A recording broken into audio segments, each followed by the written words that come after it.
Πλην τα ενόντα δότε ελεημοσύνη και πάντα καθαρά ημίν έστε.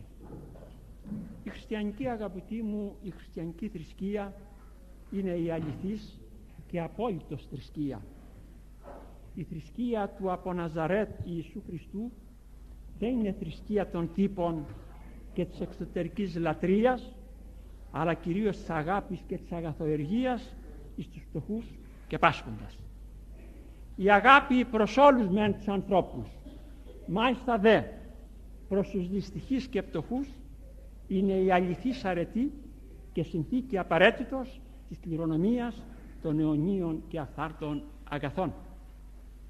Η αγάπη ανυψώνει τον άνθρωπον και καθιστά τέλειον και άξιον της αιωνίου ζωής. Ο ελεήμων και φιλόπτωχος ομοιάζει την λαμπράν ημέρα του δικαίου, ο οποίος κατά των θρυλικών ψαλμοδών της Εκκλησίας μας, τον προφητάνακτα Δαβίδ στον 37ο ψαλμόν του, όλη την ημέραν ελεεί και δανείζει ο δίκαιος.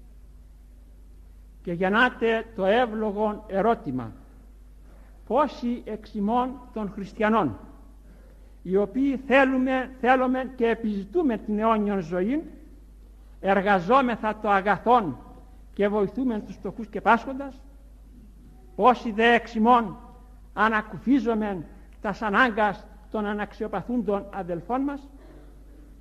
Και δυστυχώς και σήμερον ακόμη υπάρχουν πολλοί φτωχοί και πέννητες εις τας κοινωνίας.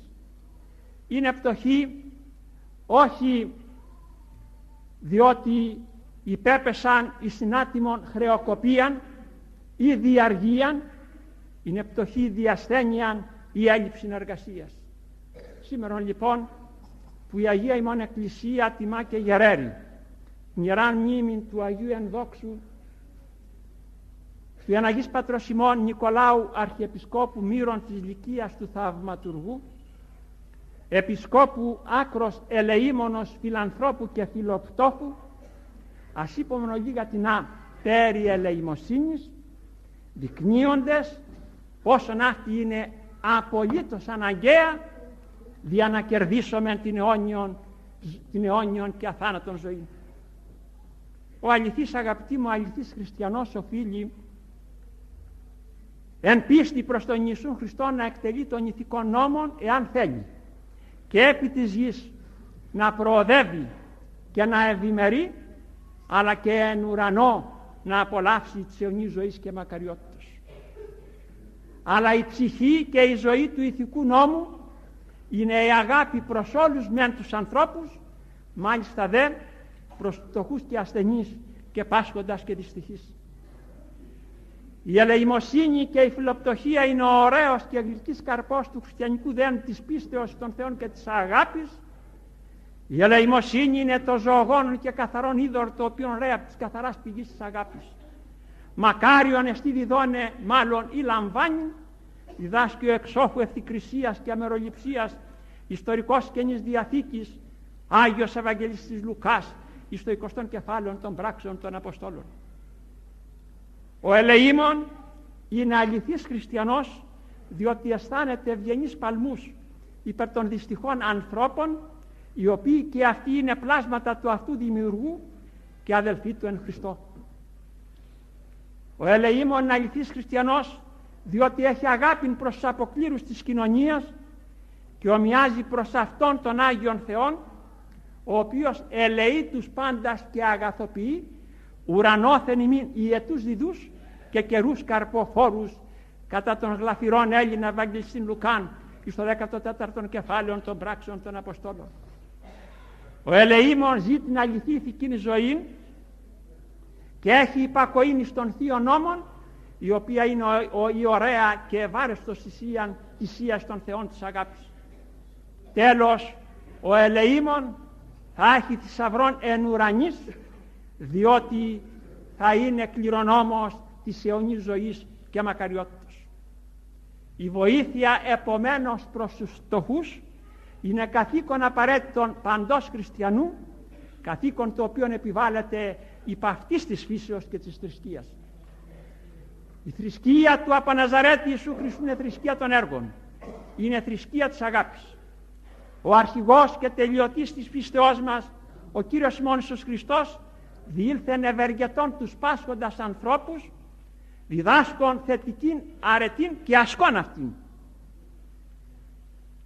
Ο δε δίκαιος και πανάγαθος Θεός δεν ευαρεστείται εις τα συγνάς προσευχάς και πολλάς και μακράς νηστείας του χριστιανού εκείνου του οποίου η καρδία είναι σκληρά και άσπλαγνος εις τας δυστυχίας και τα δάκρυα του πτωχού. Έλεον θέλω και ου θυσίαν επιγραμματικότατα διδάσκει ο τελώνης Ευαγγελιστής Ματθαίος εις το ένα των κεφάλαιων του Ιερού του Ευαγγελίου. Χριστιανός ο οποίος δεν βοηθεί τους πτωχούς και πάσχοντας είναι σκληρός και άσπλαγνος, είναι χωρίς πίστεως και ελπίδος και ανάξιος του ονόματος της αποστολής του. Και δυστυχώς πολλοί πολλάκις όχι μόνο δεν συμπαθούν τους φτωχούς και δεν βοηθούν τούτους, αλλά και των αντίον αδικούν και με διάφορα μέσα εκμιζούν το αίμα των για να κερδίσουν περισσότερα και να τρυφήσουν. Δυστυχείς και ταλέποροι άνθρωποι. Η καρδία των εσκληρύνθη και η πίστη εξέλιπε και είναι έρημη της πνευματικής ευφροσύνης και χαράς. Αλλά ο παντελεήμων και Πανάγιος Θεός, ο οποίος στρέφει τα πετεινά του ουρανού και στολίζει πλουσίως την γη, δεν είναι το δυνατόν να εγκαταλείψει τους φτωχούς και πάσχοντας. Δια τούτο διατάσσει και παραγγέλνει, όπως οι πλούσιοι βοηθούν τους φτωχούς εξ αγάπης και ευσπλαγνίας. Το ημών περίσσευμα εις το εκείνο ειστέρημα είναι να γέννηται εις ότις διδάσκει ο μεγάλος διαβγαστής των χριστιανικών αληθιών, ο Απόστολος Παύλος εις το 8ο κεφάλαιο της Δευτέρας προς Κορινθίους της επιστολής του. Ο πλούσιος εν τελευταία αναλύσει και κατά την διδασκαλία του Σωτήρος Χριστού και των Θεοκηρύκων Αποστόλων και των Θεοφόρων της Εκκλησίας Πατέρων είναι οικονόμος ξένης περιουσίας, την οποία και δια τούτο πάντοτε οφείλει προθύμως να προσφέρει εις τους φτωχούς, οι οποίοι ευλογούν τούτον και προσεύχονται υπέρ αυτού. Ο πλούτος τον οποίον κατέχουν οι πλούσιοι δεν είναι ειδικός των. Παρακαταθήκην έλαβαν τούτον παρά του Θεού, δια να μεταχειριστούν και να χρησιμοποιήσουν ζώντες επωφελία εαυτών, αλλά και των συνανθρώπων των και της πατρίδος. Ουδής απολύτως τιμά τους πλουσίους ως πλουσίους, παρά μόνον ως ελεήμονας και φιλανθρώπους και δωρητάς και ευεργέτας. Σύ εγκαταλέλειπτο φτωχός, ορφανός σύ στα βοηθός, διδάσκει ο ψαλμοδός της Εκκλησίας μας εις των περίφημων 10 ψαλμών του. Ας μην νομίζουν δε οι πλούσιοι ότι αν προσφέρουν εκ των αγαθών των θα χάσουν ή θα ελαττωθούν αυτά. Ο σωσίτος ρυπτόμενος στην γη πληθύνεται και αυξάνει, στο τρόπος και τα αγαθά του κόσμου ρυπτόμενα εις τα σχήρας των πενήτων και των φτωχών πληθύνονται, αυξάνουν, ευλογούνται και μάλιστα γίνονται αιτία της κληρονομίας της αιωνίου ζωής και μακαριότητας. Ως ο σύτος εγκλειόμενος εις τας αποθήκας με νιάκαρπος και σύπεται, το τρόπος και ο πλούτος και κλεισμένος εις τα κυβότια μένει τελείως άχρηστος. Δια τούτο